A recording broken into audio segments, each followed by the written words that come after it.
मुख्यमंत्री जी ने घोषणा किया। मुख्यमंत्री जी के ट्विटर हैंडल पर ये लिखा हुआ है कि 1 लाख से ज्यादा पदों पर बहाली हम निकालने जा रहे हैं। तो फिर ये क्या हो गया भाई? मुख्यमंत्री जी को पता नहीं है कि शिक्षा मंत्री 26,000 पद की बात कर रहे हैं। जय हिंद दोस्तों, आज हम बात करेंगे टीआरई 4 के बारे में। जो सर लोग मीटिंग किए थे, हमारे छात्र नेता जो हैं बहुत आपके लिए मेहनत कर रहे हैं, सौरभ सर, उनसे आज बात करेंगे और लाइब्रेरियन के बारे में बात करेंगे। क्या इसका वैकेंसी आएगा कि नहीं आएगा, हर एक पहलुओं पर, एक एक बिंदुओं पर बात करेंगे। इससे पहले सर आपका स्वागत है हमारे चैनल पे। बहुत बहुत धन्यवाद। निश्चित रूप से आपने जो सवाल किया है, कई सवाल हैं, क्योंकि सरकार अब चुनाव में जा रही है और चुनाव की अधिसूचना अक्टूबर के पहले सप्ताह में लगना तय है। तो अभ्यर्थियों के बीच में उपापों की स्थिति है और सारे अभ्यर्थी शिक्षक बहाली के चौथे चरण में जो अभ्यर्थी बैठ रहे हैं उनके लिए भी गुंजाइश। आपने बिल्कुल सही कहा कि मीटिंग हम लोग किए हैं कि 1 लाख पद की बात करके और सीटों को 25,000 ला के सिमटा दिए। तो आपने सीटों को लगभग आधा किया है, 1/4 किया है। तो अगर आपने हम लोग को हाफ किया है तो आपको भी साफ कर देंगे। ये एनडीए सरकार की विदाई तय है, क्योंकि इस प्रकार से चीजें नहीं होती है। वादा आपने किया 1 लाख पद, अब लिया है 25,000 पद। एक खेल बंद कीजिए और निश्चित रूप से सभी बातों को हम आगे तक बढ़ाएंगे। तो सर मीटिंग में आप लोग शिक्षा मंत्री से मिले लोग, क्या बात हुआ आप लोगों के? शिक्षा मंत्री ने स्पष्ट कर दिया है कि 1 लाख पद की बहाली, 26,000 से ज्यादा पद। और जैसा कि आपको पता है कि रोस्टर क्लियर होने में अभी शिक्षा विभाग के पास मिला रोस्टर, लेकिन फिर से जिलों में भेजे गए हैं ताकि जो ट्रांसफर पोस्टिंग हुए है वहां से पद खाली होकर और टीआरई 3 के जो बाकी पद है वहां से सबको मिलाकर दोबारा रोस्टर जो है शिक्षा विभाग को भेजा जाएगा, तब विज्ञापन जारी होगा। और ये जो 8-10 दिन लगातार शिक्षा मंत्री कहते हैं, बात आपको बता दें कि आंदोलन के दौरान ये कहा गया था कि जितनी आप डिमांड कर रहे हैं उससे 1000 गुना ज्यादा पद की वैकेंसी आएगी। 1,20,000 पद की बात कह के और मात्र 26,000 पर सिमटा देना कहीं ना कहीं बिल्कुल वादा खिलाफी है। और इसके लिए भी आंदोलन तमाम जिलों में, अभ्यर्थी कैंडल मार्च, प्रोटेस्ट आंदोलन जिलों में अभी चल रहे हैं। फिर एक पटना में भी बड़े आंदोलन होंगे, इसकी भी घोषणा जल्द से जल्द होगी। इसके साथ साथ आपने जो सवाल किया है कि बीटेट और सीटेट, आपको हम बता दें कि कल बीटेट और सीटेट के अभ्यर्थियों की एक प्रोटेस्ट जो है कल गांधी मैदान में बुलाई गई है, गांधी मूर्ति के पास। और इसके साथ लाइब्रेरी साइंस की बहाली को लेकर, क्योंकि अभ्यर्थियों के आपने देखा 2 दिन पहले भी हम मीटिंग किए थे, उसमें एज रिलैक्सेशन की मांग और एलईटी को लेकर। तो एलईटी को लेकर भी विज्ञापन कब जारी होगा, एसटीटी का हमने भारत सरकार से मनवा ली, फॉर्म भी अप्लाई हो रहा है, उसके साथ साथ इसका भी एलईटी हो जाता, लेकिन कुछ नहीं हो रहा है। अभी सब चीजों को कहीं न कहीं अधर में लाके फंसा दिया है। सर कोई भी सर वैकेंसी लाने के लिए छात्र को रोड पे क्यों उतरना पड़ रहा है? सर छात्र तो देश के भविष्य होते हैं, इसके बारे में क्या कहना चाहिए? बिल्कुल आपने सही कहा कि एक बात जान लीजिए कि आवेदन प्रक्रिया से लेकर और नियुक्ति प्रक्रिया तक, क्योंकि परीक्षाएं होंगी, पेपर लीक होगा, क्या हो गया, गड़बड़ी हो गई, फिर दोबारा एग्जाम होगा, उसमें क्या गड़बड़ी। तो इन लोगों का मनसा ही है कि अभ्यर्थियों को स्टेट के लिए कहीं प्रोटेस्ट होता है कि आपने स्टेट क्यों नहीं कराया, हर साल 2 बार कराना है, 1 बार भी आप नहीं करा रहे हैं, परीक्षा बहाली आप निकाल रहे हैं और पात्रता परीक्षा नहीं करा रहे हैं। तो ये इनको मनसा है, पेपर लीक कराना इनका है, इनके लोग शामिल रहते हैं, कार्रवाई उन पर नहीं होती है, कार्रवाई छात्रों पर होती है, लाठीचार्ज छात्रों को सहना पड़ता है। सारी चीजों पर इनकी मनसा है, मजबूर ये करते हैं। आरोप छात्र पर मढ़े जाते हैं, लेकिन मजबूर ये करते हैं कि सड़क पर अभ्यर्थी उतरे और लाठीचार्ज से, फर्जी डिटेंशन से इन लोगों के मांग को आगे बढ़ाए। सर अब छात्रों को क्या होगा, क्योंकि अब चुनाव नजदीक है सर, आचार संहिता लगने वाला है और जो वादा किया गया था कि 1,20,000 वैकेंसी देने के लिए छात्र जो है पानी में बैठ कर और गुहार लगा रहे थे नीतीश कुमार से। अब क्या होगा सर, आप लोगों का क्या सर रणनीति है? छात्रों की डिमांड नहीं है, सरकार ने खुद घोषणा कर रखी थी कि हम 1 लाख पदों की वैकेंसी, 1,20,000।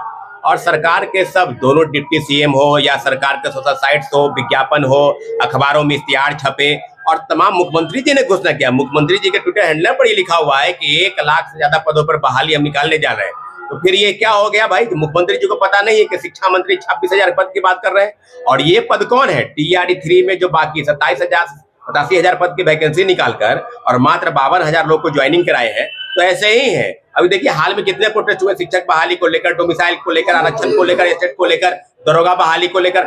हर मामलों पर 2 साल से दरोगा की बहाली लंबित कराकर और जब प्रोटेस्ट हुए तब ये वैकेंसी निकाल रहे थे। इनका मनसा ही है कि सड़क पर उतरिएगा तो मिलेगा, नहीं उतरिएगा तो आप बैठे रहिए घर में वीडियो चलाते रहिए। सर पटना के, बिहार के बच्चे लाइब्रेरियन में अपना नामांकन कराने के और डिग्री लेके बैठे हैं, ताक में बैठे कि लाइब्रेरियन का कब वैकेंसी आए ताकि मेरा मतलब जीवन अच्छा हो सके। ये लाइब्रेरियन का क्यों नहीं आ रहा है सर? ये बिल्कुल सही बात है कि 17 साल से पुस्तकालयाध्यक्ष की बहाली पर सरकार अभी तक मामले को लटका के रखी है। 4 महीने पहले ही कैबिनेट से सब मामला क्लियर हो गया कि 6500 पद की बहाली होगी।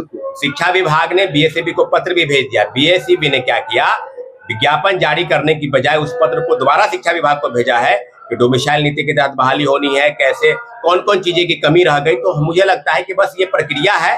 अब क्या होगा, सरकार रहेगी या जाएगी, जो वादा आपने किया उसको पूरा करेंगे नहीं करेंगे, लेकिन मामले को ऐसे लटकाया जा रहा है जैसे कि चुनाव का इंतजार कर रहे हैं और चुनाव की अधिसूचना जारी हो जाएगी इस महीने के आखिरी तक या अक्टूबर फर्स्ट वीक में, तो फिर करेंगे क्या? वही खेल कि आप प्रोटेस्ट नहीं कर सकते हैं, आप जो भी चीजें होगी चुनाव के बाद होगी। और चुनाव के बाद क्या होगा ये देखने वाली बात। इसलिए हम लोग चाहते हैं कि जिस चुनी हुई सरकार के समक्ष हम लोग जो अपनी डिमांड्स रख रहे हैं उसको सरकार पूरा करे। लाइब्रेरी साइंस के बहाली पर कल प्रोटेस्ट होने हैं गांधी मैदान, गांधी मूर्ति के पास 10:30 बजे अभ्यर्थियों से आग्रह किया जा रहा है अपने चैनल के माध्यम से कि आप जमा होइए और निश्चित रूप से बार बार प्रोटेस्ट नहीं करना है, एक बार भी करना है तो बड़ी संख्या में आप उपस्थित होइए। यूं ही लाइब्रेरी और रूम में बैठकर वीडियो देखकर कमेंट करके कोई भी सफलता नहीं मिल सकती है। आप अगर लाइब्रेरी साइंस की बहाली चाहते हैं तो कल आप 10:30 बजे गांधी मैदान में जमा होइए और बड़ी संख्या में छात्र अभ्यर्थी बीएसईबी का घेराव करेंगे। अच्छा सर, एक सर थोड़ा हॉट का हम क्वेश्चन करेंगे, क्योंकि बिहार एक गरीब राज्य है और इस गरीब राज्य में सर ये मतलब समझिए कि बिहार में बीएड करिए तो 2 लाख 1.5 लाख रुपया लग रहा है। यही बीएड का फीस सर उत्तर प्रदेश, हमारे बिहार का पैसा उत्तर प्रदेश वाला ले रहा है और 25,000 में 50,000 में बीएड दे रहा है। इस पर सर हमारे छात्र नेता क्यों नहीं आवाज आप लोग उठा रहे हैं? देखिए, बात बिल्कुल सही है कि जो एनसीईटी का गाइडलाइन है और राज्य सरकार जो बीएड कराती है, जो 2 साल और अभी इंटीग्रेटेड कोर्स भी होते हैं, पहले बीए ऑनर्स और प्लस 1 साल, और पहले क्या होता था कि 2 साल। तो ये जिस तरह की चीजें हो रही है उसमें क्या है कि फी स्ट्रक्चर अलग अलग यूनिवर्सिटी के अलग अलग है। पूरे बिहार का एक नोडल संस्था है जो एक ही परीक्षा कराती है, कॉमन परीक्षा, और उसके बाद तमाम विश्वविद्यालयों में उसके एडमिशन होते हैं। लेकिन अब प्रक्रिया क्या है कि और राज्य में, हाँ ये बात सही है कि जब बिहार में शिक्षक चरण के शुरू हुए तब लोग बीएड सर्टिफिकेट लेना शुरू किए, क्योंकि बिहार में बीएड का वो चलन नहीं था। लेकिन यूपी में पहले से चलन है, इतना बड़े राज्य है और यूपी में लोग जो है बीएड का सर्टिफिकेट जरूर लेते हैं। इसलिए कॉलेज की संख्या भी ज्यादा है, पैसे भी कम है, तो बिहार के कई लाखों अभ्यर्थी यूपी से भी, दूसरे राज्य से भी सर्टिफिकेट लेते हैं। हमारे सर बिहार का पैसा अदर राज्य में सर जा रहा है। ये देखिए बता रहे हैं, जब बिहार सरकार पात्रता पर आप बीएड लेके बैठे हैं, 2 साल से स्टेट नहीं हुआ, तो ये तो कमी सरकार की है ना कि आपने क्यों, अगर आपने स्टेट नहीं कराना था तो आप बीएड का कोर्स क्यों करा रहे हैं? विश्वविद्यालय को बंद कर दीजिए, परीक्षा ही लेना बंद कर दीजिए। आप फी स्ट्रक्चर जो आपने कहा बिल्कुल सही बात है, इस पर बात हम लोग कर रहे हैं। आपको हम बता दें कि एक आवेदन मिला है उनको कि और राज्यों का फी स्ट्रक्चर और बिहार का फी स्ट्रक्चर जब आप मिलाएंगे तो बिहार का कई गुना ज्यादा है, उसको कम से कम उसका बराबर किया जाए या उससे कम किया जाए। अभी देखिए, हम लोग का डिमांड था कि परीक्षा में फॉर्म भरने को लेकर 100 से 150 की डिमांड थी, जो 800 1000 लेते थे।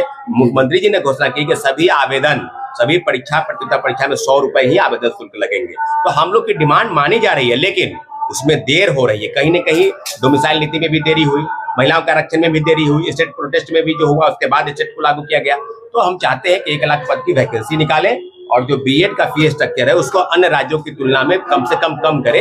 ये सब डिमांड है और कल बड़ा दिन है। स्टेट के साथ साथ खत्म हो गया मामला, अब बीटेट, टीटेट अपेयरिंग और एलईटी को लेकर जो प्रोटेस्ट है उसमें सारे अभ्यर्थी 10:30 बजे गांधी मैदान में जमा होंगे। अच्छा सर, मोदी सरकार और हमारे ये भी मतलब हमारे एनडीए सरकार सर कहती है कि डिजिटल इंडिया बनाएंगे और बिहार में सर 26,000 मतलब टीचरों, मतलब कंप्यूटर टीचरों का बहाली आना था, लेकिन 26,000 नहीं दिया गया और 26,000 पूरा बीएड का ही मतलब पूरा होल मतलब टीचरों का सर दे दिया गया। तो इससे क्या सर इंडिया जो है डिजिटल इंडिया बन पाएगा सर? देखिए, डिजिटल इंडिया का सवाल जहाँ है वो सवाल बिल्कुल है। अब हर चीजें देखिए अलग अलग तरीके से डिजिटलाइज हो रही है।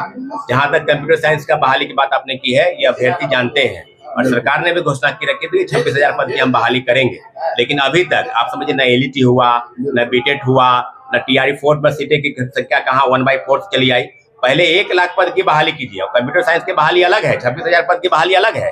आप चीजों को भटकाने का प्रयास करते हैं, बार बार सब चीजों को चुनाव से जोड़कर सरकार देखती है। तो चुनाव में अगर आप जा रहे हैं, अभ्यर्थी आपसे खुश नहीं है, आप सीटों की संख्या 1/4 कही है, जब आप आधा कर दे रहे हैं तो आप और अभ्यर्थी अगर साफ हो गए तो आप भी साफ हो जाइएगा। ये बात जान लीजिए कि सरकार चुनाव में समझिए ना, चुनाव बहुत नजदीक है अभ्यर्थी चाहते हैं कि कम से कम 1 लाख पद का विज्ञापन जारी हो जाए, ताकि सरकार को ये लगे, अभ्यर्थियों को भी लगे कि सरकार ने हमसे जो वादा किया है उस वादे पर वो खरा उतर रही है। वादा खिलाफी आप कर रहे हैं तो वादा खिलाफी का भुगतान आपको चुनाव के दौरान जरूर देखने को मिलेगा। अभ्यर्थी तो जिला में जा रहे हैं, उनको विरोध कर रहे हैं, कई नेताओं को दौड़ाया जा रहा है। आपने देखा, कई वीडियो देखा कि कई नेताओं को दौड़ाया जा रहा है। सवाल बिल्कुल आपसे पूछेंगे, चुनी हुई सरकार से सवाल नहीं करेंगे तो किसी से करेंगे भाई? निश्चित रूप से वर्तमान में एनडीए की सरकार है, उसे सवाल करना जरूरी है कि बिहार के सभी परीक्षाओं में पेपर लीक, धांधली, सेटिंग, लाठीचार्ज, फर्जी एफआईआर, ये सब बंद होना चाहिए। अभ्यर्थी अगर अपनी मांगों को लेकर सड़क पर उतरते हैं तो बातचीत करना चाहिए। समाधान करना ना करना ये आपका अलग विषय है, पहले बातचीत कीजिए, क्या आपकी ग्रीवांसेस है।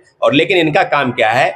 हर एक आंदोलन में लाठीचार्ज, इनका दूसरा रास्ता नहीं है। और लाठीचार्ज ऐसे करते हैं जैसे भेड़ बकरी की तरह इनको मारा जाता है। तो मुझे लगता है कि सरकार को इस पर संज्ञान लेना चाहिए। जो भी पुलिसकर्मी, संबंधित विभाग के प्रशासन के लोग, पुलिसकर्मी जो है लाठीचार्ज करते हैं, उनको भी पता है कि आप छात्र से ही आप पुलिस में आए हैं, चाहे किसी भी पद पर हो। आपको पता है कि छात्र की मांग उचित है, छात्र बिल्कुल सही दिशा में काम कर रहे हैं, तो उनकी ग्रीवांस को सरकार तक आप पहुंचाइए। इतना ही आपका काम है। बाद बाकी जो लाठीचार्ज कर रहे हैं तो उस पर भी कार्रवाई होती है, लेकिन कार्रवाई न के बराबर होती है। हम लोग के ऊपर ज्यादा कार्रवाई, इसलिए हम चाहते हैं प्रोटेस्ट के दौरान एक बातचीत का जो माध्यम है उसको खोल के रखिए।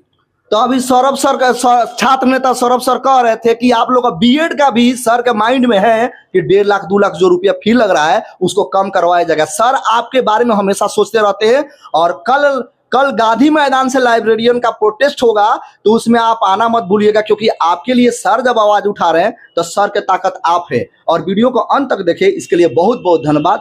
जय हिंद।